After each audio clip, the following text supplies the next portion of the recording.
muito se tem falado sobre a necessidade de mudanças estruturais na nossa sociedade, nossas instituições, nossos governos, na nossa sociedade civil e em toda a nossa vida, em síntese, uma vez que nosso modelo de desenvolvimento já não está mais adequado aos desafios que o século XXI nos apresenta. E nesse meio, uma discussão profunda e interessante que surgiu nessa questão é a questão do consumo ético. Pautar a nossa maneira de consumir, de comprar e de produzir por valores éticos que podem possibilitar uma relação mais harmoniosa entre as pessoas, mas também entre o planeta. Entretanto, uma questão que frequentemente é deixada de lado quando se trata de consumo ético é a nossa alimentação. E quando se trata de alimentação, a principal questão que surge quando começamos a discutir sobre isso é o consumo, ou não consumo, de carne. É um pouco sobre isso que a gente vai conversar hoje. Quando se fala sobre vegetarianismo ou outras dietas que não fazem uso de substâncias de origem animal, o que frequentemente nos vem à mente é a questão do dó e da crueldade com esses animais. Como se o único argumento, a única motivação para deixar de consumir substâncias de origem animal seria o dó com relação aos inúmeros e inenarráveis sofrimentos e violências que esses animais sofrem até que nós possamos receber aqueles bifes, leites, ovos e outros derivados em nossas casas.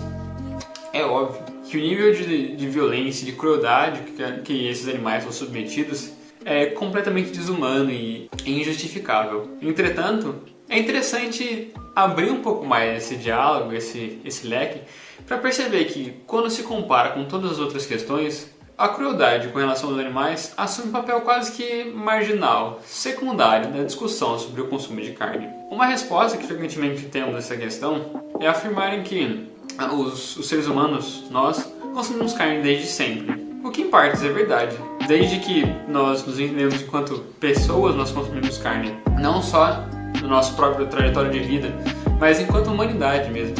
Há mais de 12 mil anos atrás nós já consumimos carne. Entretanto, é importante ressaltar que a maneira e a quantidade desse consumo mudou drasticamente, principalmente nos últimos 50 ou 100 anos. Isso porque, até pouco tempo atrás, o que acontecia era que esse consumo de carne era ou limitado às camadas mais altas, às elites, aos nobres, a toda aquela aristocracia, ou, quando feito pelas camadas mais baixas, era bem pouco frequente, uma vez que sua produção era quase que artesanal. As pessoas criavam em suas casas porcos, galinhas e outros animais que, depois de criados, crescerem, eram levados para abate dentro de suas próprias casas, e a partir disso se cozinhava, se distribuía entre os vizinhos, entre os parentes, essa coisa toda.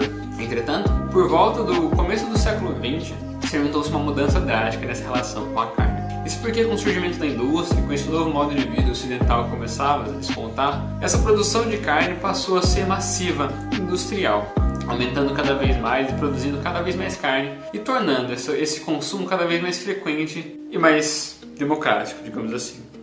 E essa rápida expansão, claramente, tem seus custos. Uma vez que, hoje em dia, tendo em vista que nós temos mais de 25 bilhões de animais destinados ao abate no nosso mundo, esse monte de bicho tem que ocupar espaço, ele tem que morar em algum lugar, ele tem que se alimentar de alguma coisa. E aí que entra um argumento importante para se ter em mente quando se fala do consumo de carne, que são os recursos, é o alocamento de recursos necessário para se produzir tudo isso.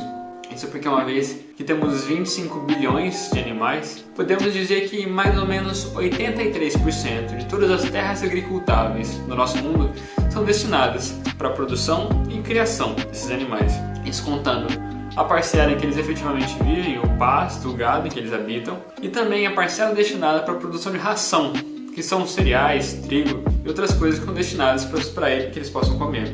E é que surge, por exemplo, o Brasil, que é o maior produtor de soja do mundo, mas eu acho que nem eu nem você consumimos tanta soja assim para produzir tudo isso.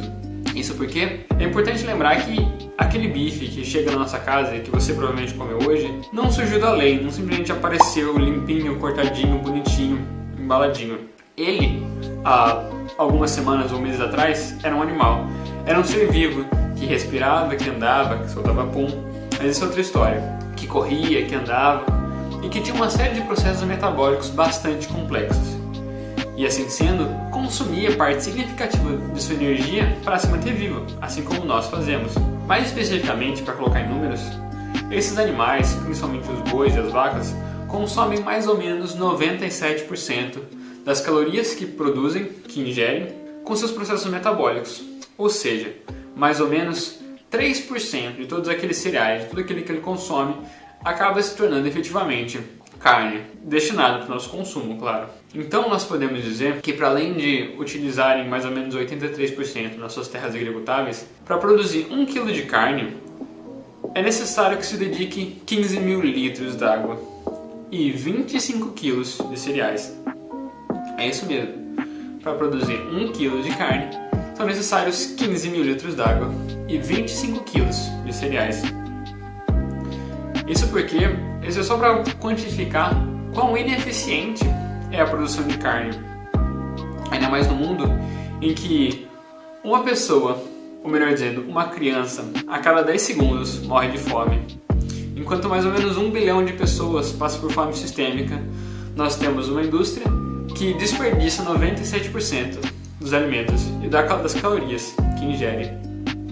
Mas, deixando de lado simplesmente a questão da enorme e insuperável ineficiência dessa produção, outra questão que talvez seja até mais drástica e mais assustadora e mais importante para esse momento é os seus puns. Eles parecem um tanto quanto tosco, mas sim, os puns desses animais, a flatulência, as emissões de gás metano, digam como quiserem, são parte importante para se levar em conta quando se trata do gado. Isso porque aqueles puns que parecem ser inocentes e não serem grandes problemas são responsáveis por mais ou menos 13% da produção dos gases de efeito estufa do nosso planeta. E você deve estar pensando, mas 13% não é nem tanto assim, é um pouco mais de 10%, um décimo, tá tudo bem, não é tão ruim assim. Mas quando a gente encara que 13% é mais do que a produção fruto de carros, navios, aviões e outros meios de transporte movidos por combustíveis fósseis, a coisa muda um pouco de categoria, porque essa produção de carne, de gado em massa, não só coloca em xeque a vida de milhares de pessoas que simplesmente não têm acesso à comida, porque as suas terras, porque o seu país, por aqueles pedaços de terra que eram responsáveis por prover a sua própria alimentação, são destinados para alimentar a vaca que vai ser abatida e exportada para outros países, também se tem as suas vidas colocadas em xeque, ao mesmo tempo em que liberam gases de efeito estufa que elevam o nível do mar e colocam em risco a vida dessas pessoas na medida em que desregulam as estações do ano, ciclos de colheita e de produção, aumentam as chances de alagamentos, terremotos e uma série de outros fenômenos bastante problemáticos e colocam em risco a vida dessas pessoas, frutos do aquecimento global.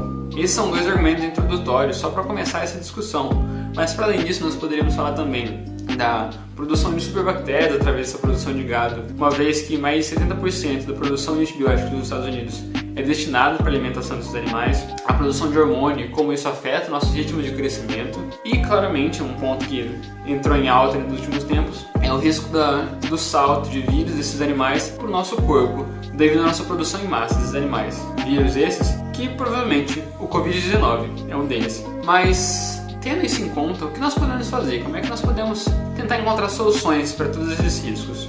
O objetivo desse vídeo não é demonizar o consumo da carne, mandar todo mundo virar vegano nesse momento, por mais que seja interessante. O objetivo é muito mais enriquecer a nossa informação, esse diálogo, essa discussão, para que possamos entender exatamente quais são as causas e as consequências de cada um dos nossos atos. Reconhecer quais são as consequências diretas do nosso consumo de carne. Quem sabe nos tornarmos consumidores mais conscientes. Não necessariamente vegetarianos ou que abdiquem de toda a carne, mas consumir de maneira mais responsável. Talvez seguindo alguns programas que já existem, como Segunda-feira Sem Carne ou 21 Dias Sem Carne, e fazer um esforço para talvez não necessariamente cortar completamente, mas consumir de maneira um pouco mais ecológica e um pouco mais de harmonia com as pessoas e com o meio ambiente. Eu acho que por hoje era só e até mais. Tchau!